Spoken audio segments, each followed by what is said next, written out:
Hello viewers, welcome to filmi craft. நான் உங்கள் அருண். இந்த எபிசோட நம்ம பார்க்க போகிற படம் 2025 ஒரு சவுத் கொரியன் பயோகிராஃபிக்கல் ஸ்போர்ட்ஸ் ட்ராமாவாக வெளியான தி மேட்ச். இப்போ இந்த படத்துடைய கதை என்ன அப்படிங்கிறத லைட்டாக இந்த பக்கம் பார்த்துடலாம். படத்தில் நம்ம கதாநாயகனுடைய பேர் சோ. படத்துடைய கதைக்கிழமை 1980களில் தான் ஆரம்பிக்குது. அப்போ இவர் ஒரு சூப்பரான கோ பிளேயர். இந்த கோ அப்படிங்கிறது இந்த ஆடுபுலி ஆட்டம் மாதிரி, லூடோ மாதிரி ஒரு போர்ட் கேமு. அந்த கேமில் நம்மளால் யாராலையும் ஜெயிக்க முடியல. இதனாலேயே அப்படியே ஸ்டேட் லெவல் அப்படி இப்படின்னு தாண்டி கடைசியாக இவர் தான் நேஷனல் லெவல்லே மிகப்பெரிய சாம்பியன் அப்படிங்கிற விஷயத்தெல்லாம் தாண்டி ஒரு கட்டத்தில் இவர் தான் வேர்ல்டு சாம்பியன் அப்படின்னு நிற்கிறாப்புல. இவரை தோக்கடிக்கிறதுக்கு எவனுமே கிடையாது. அந்த அளவுக்கு ஒரு பெரிய பிஸ்தா பிளேயராக இருக்கிறாப்புல. இவர் படத்துடைய ஆரம்பத்திலேயே ஒரு கேம் ஒன்று நடக்குது, அதை எல்லாத்தையும் நம்மளால் ஜெயிக்கிறாப்புல. அப்போ ஒரு தருணத்தில் ஒரு பையன் லீ, அந்த பையனுடைய பேர், அந்த பையனை பார்க்குறாரு. அந்த பையன் ரொம்ப ஈஸியாக விளையாடுறான் அந்த கேமை. இவருக்கு ஒரே ஆச்சரியம், எப்படா இது அப்படின்னு. அதுலேயும் அந்த பையன் ஒருத்தரோட விளையாடாமல் 10 பேர் 11 பேரை உட்கார வச்சு சுற்றி ஒரு இதை ஒரு போர்டில் ஒரு மூவ் மட்டும் பண்ணிவிட்டு சுற்றி விளையாடுறான். என்னடா இது, இந்த வயசில் இவ்வளோ பெரிய ஆளாவேன் அப்படிங்கிற மாதிரி யோசிக்கிறாப்புல. அந்த பையனை பார்த்து அந்த பையன் நம்ம கதாநாயகனை, என் கூட ஒரு கேம் விளாண்டுருவியா, நீ ஜெயிச்சிருவியா, உன்னையே நான் ஜெயிச்சிருவேன் தெரியுமில்ல அப்படிங்கிறான் ஒரு வேர்ல்டு சாம்பியனான நம்ம கதாநாயகனை பார்த்து. உடனே நம்ம கதாநாயகன் கேட்குறாரு, யார் நீ, என்ன, நான் யார் தெரியுமாடா உனக்கு, டேய் அதெல்லாம் விடு, முதல்ல நான் ஒரு சின்ன, நம்ம அந்த எக்ஸாம் வைப்போம் பாருங்க, ஒரு சின்ன டெஸ்ட் வைப்போம் அப்படிங்கிற மாதிரி நான் ஒரு டெஸ்ட் ஒன்று உனக்கு வைக்கிறேன். ஒரு போர்டில் ஒரு மாதிரி காயினை செட் அவுட் பண்ணி கொடுக்குறேன். நீ அதில் ஜெயிக்க முடியுமா பாரு, அதுக்கப்புறம் என் கூட கேமில் நீ ஸ்ட்ரைட்டாக உட்காந்து ஜெயிக்கிறதெல்லாம் பார்க்கலாம் அப்படின்னு ஒரு விஷயத்தை பண்ணுறாப்புல. அதையும் அந்த பையன் சூப்பராக ஜெயிச்சிடறான். இப்போ ரைட்டு, இந்த பையனுக்குள்ளே ஏதோ ஒரு திறமை இருக்குது, இதை கண்டிப்பாக வெளியில் கொண்டு வரலாம் அப்படின்னு சொல்லி அந்த பையனை இவருடைய வீட்டுக்கே கூப்பிட்டு போய், நானே உன்னை ட்ரெயின் பண்ணுறேன் இனிமேல் அப்படின்னு சொல்லி ட்ரெயின் பண்ண ஆரம்பிக்கிறாப்புல.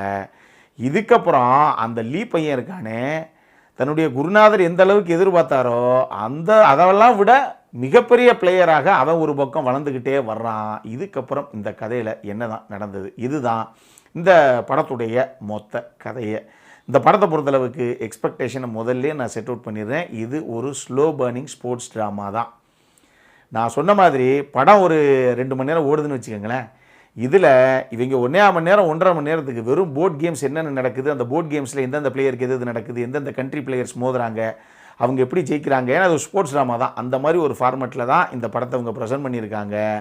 அதனால் உண்மையை சொல்லணும் அப்படின்னா, படத்தில் நடித்த அந்த 2 முக்கியமான சென்ட்ரல் கேரக்டர்ஸ் இருக்காங்க பாருங்கள், அந்த எழுதப்பட்ட கதாபாத்திரங்கள், அது ஏற்று நடித்த ஆர்டிஸ்ட் 2 பேரும், அவங்க 2 பேருடைய பெர்ஃபார்மன்ஸில் தான் அந்த மொத்த படம் நின்றுச்சு அப்படின்னு நான் சொல்லுவேன். அதுக்குள்ளே ஒரு சில எமோஷனல் மூமெண்ட்ஸ்லாம் இருக்குது. இந்த விமர்சனத்தை பொறுத்தளவுக்கு, இந்த படத்தை பொறுத்தளவுக்கு பெருசாக என்னால் எதுவுமே பேச முடியாது. நீங்கள் படமாக பார்த்தீங்கன்னா தான் அந்த விஷயத்தை உள்வாங்க முடியும். நான் விமர்சனத்தை சொன்னேன்னா இது என்னத்தான் இருக்குது, இதுவாக அப்படி சொன்னார் அப்படிங்கிற மாதிரி உங்களுக்கு தோணும். அதனால் அப்படி விஷயங்களுக்கு நான் உள்ளே போகல. எமோஷனலாக ஒரு சில விஷயங்கள் சூப்பராக ஒர்க் அவுட் ஆகிருக்கு இந்த படத்தில். டெக்னிக்கலி என்ன தேவையோ எல்லாரும் உள்ளே கொடுத்துருக்காங்க எல்லா விஷயத்துலையுமே. என்னை பொறுத்தளவுக்கு இந்த படத்தில் ஒரே ஒரு விஷயம்தான் நான் யோசித்தேன்.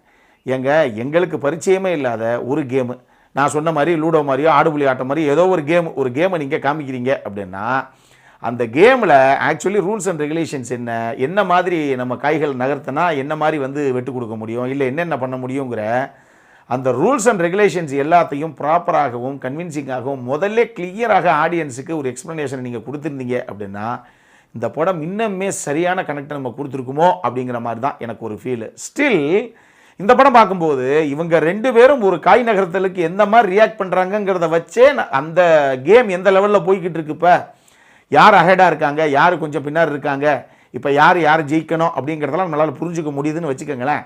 அந்த ரூல்ஸ் தெரிஞ்சிருந்தா இன்னுமே ஒரு பெரிய இம்பேக்ட் அந்த படம் கொடுத்துருக்குமோ, ஒரு கேமையும் தாண்டும் போது எப்படி ஜெயிக்கிறாங்க அப்படிங்கிற மாதிரி நமக்கு இன்னும் பெட்டராக ஒரு பெரிய கனெக்ட் கிடச்சி ஒரு பெரிய இம்பேக்ட் கிடச்சிருக்குமோ அப்படிங்கிற மாதிரி எனக்கு ஒரு ஃபீல் வந்தது. இது உங்களுக்கும் தோணலாம், ஞாபகத்தில் வச்சுக்கோங்க.